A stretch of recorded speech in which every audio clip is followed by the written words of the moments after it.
Correction de l'exercice 1 de la fiche spectroscopie RMN-IR. Donc d'abord avec ce premier exercice, suivi d'une réaction de déshydratation. On vous donnait 2 molécules et en première question, on vous demande de repérer les groupes de protons équivalents de la première molécule. Donc on va mettre un petit peu de couleur. Qu'est-ce qu'on constate? Ici, on a un H qui est relié directement à un O à part. Donc là, j'ai un proton équivalent. Ensuite, qu'est-ce qu'on voyait? On voit que ce C-là est relié à CH3, donc là il y a 3 protons équivalents. Mais d'un autre côté, ce C-là qui est relié aussi à 3, qui est relié à 3H, et on se rend compte que ces 3H et ces 3H, ils vont résonner de la même façon, puisque ces 3H et ces 3H voient le reste de la molécule de la même façon. Donc c'est un deuxième groupe de protons équivalents, et dans ce deuxième groupe de protons équivalents, il y en a 6. Ensuite, ici, j'ai C qui est relié à 2H. Donc là, on a un groupe de protons équivalents et il y en a 2. Et enfin, pour finir, on a un dernier groupe de protons équivalents, il y en a 3. Donc au niveau de nos signaux, qu'est-ce qu'on doit avoir? On doit avoir un signal avec, si je regarde pour le premier groupe de protons équivalents, on en avait un seul. Donc au niveau de la courbe d'intégration, ça devrait être 1. Mais surtout, ce qu'il faut regarder maintenant, c'est les protons qui sont dans son voisinage. Étant donné qu'il n'est pas relié à un C, mais qu'il est relié à un O, il n'a pas de H dans son voisinage.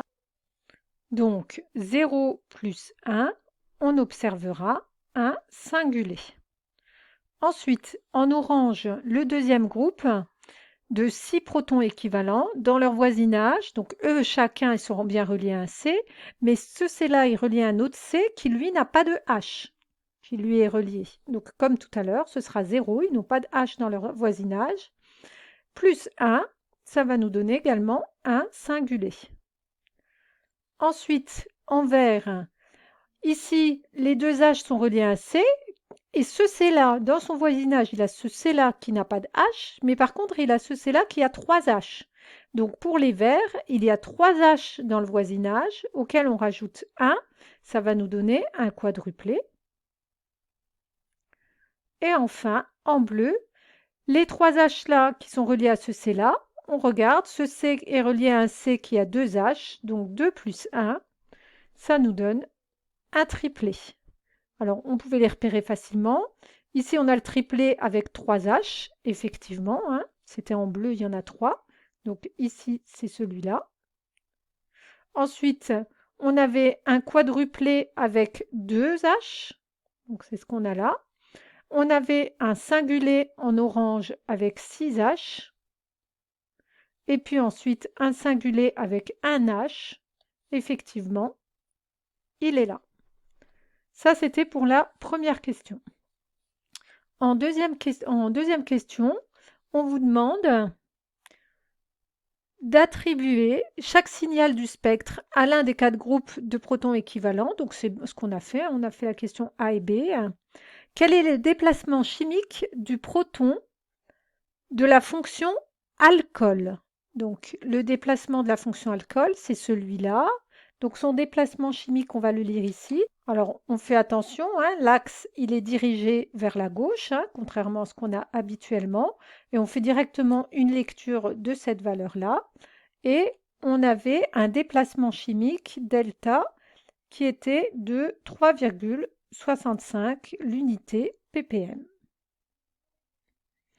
En question D, on vous demande de proposer une interprétation de la multiplicité des 3 signaux à 0,9, 1,25, donc 0,9 il est là, 1,25 celui-là, et 1,45, on l'a déjà fait tout à l'heure, on a déjà expliqué. En question 2, étude du spectre cette fois du 2-méthylbutène. Donc il est donné ici.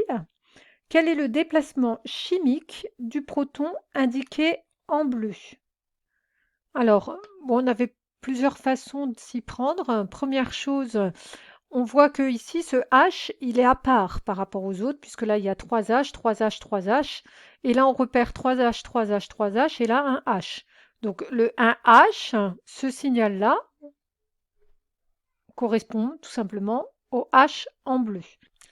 On pouvait également le repérer d'une autre façon, c'était voir que ce H-là, donc ici on a développé le H, et ce qu'on va faire, c'est que plutôt que de développer le H pour que ce soit un peu plus clair, pour que vous le voyez mieux, ce H-là, je vais venir le mettre là, et donc on voit que ce H-là, qui est raccroché à un C, est lui-même raccroché à un C qui a 3 H.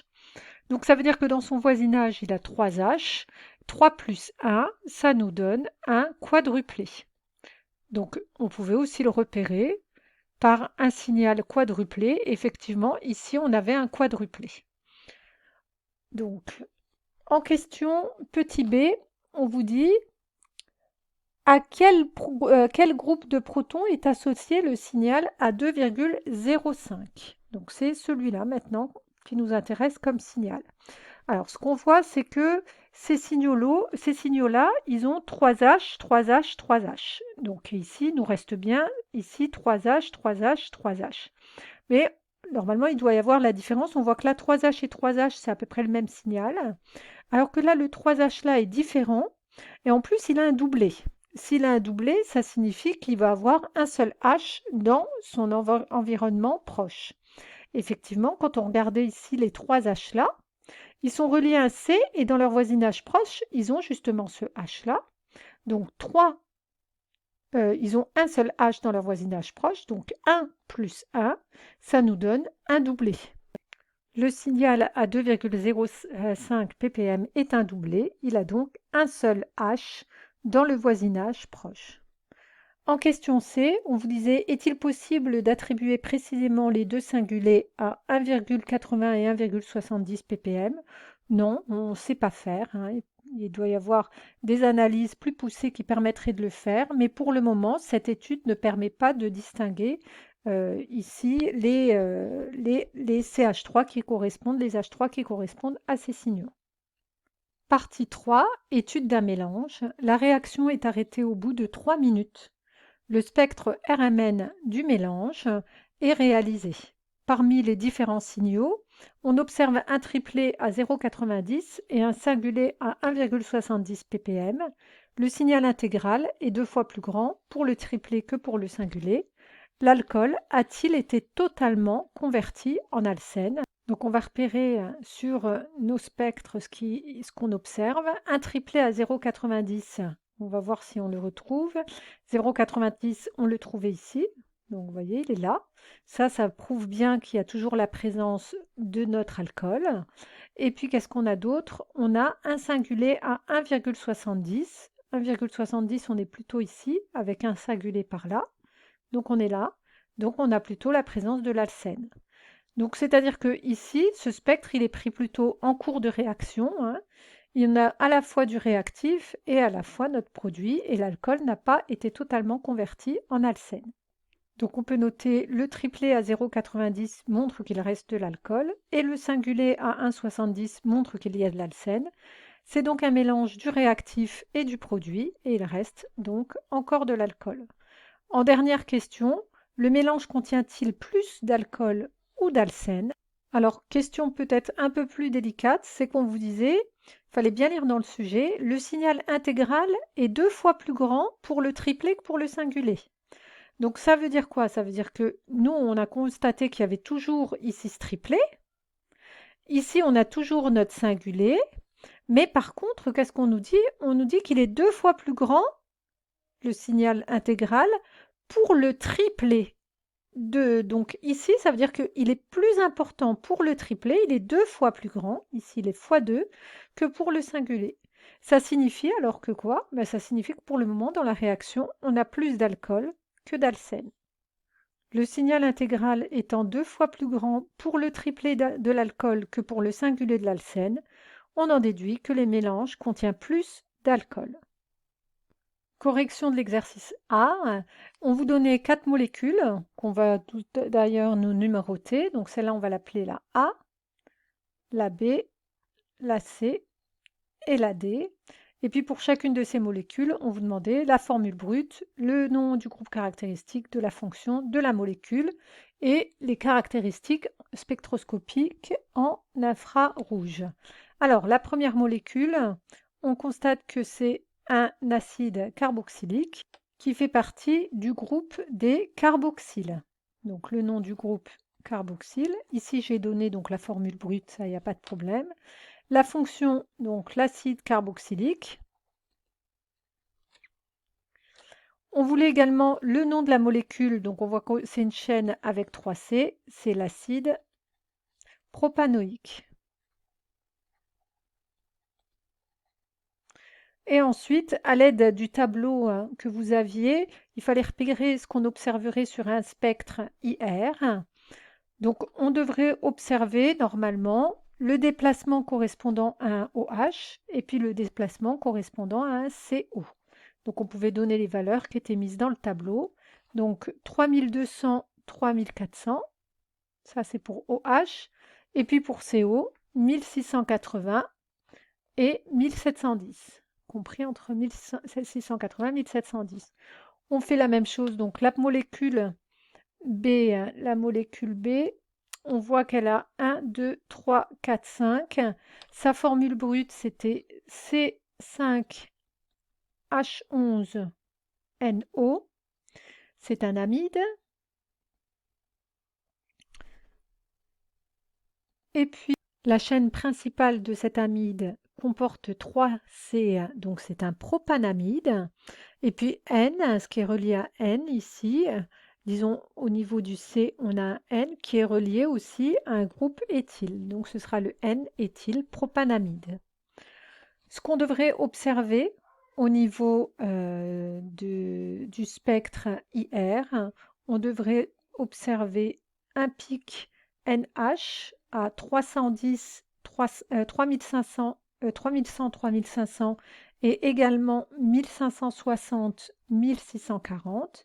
Et puis on devrait aussi avoir le pic CO 1640. Donc là, il suffit de regarder dans le tableau, 1690. On continue tout le long comme ça.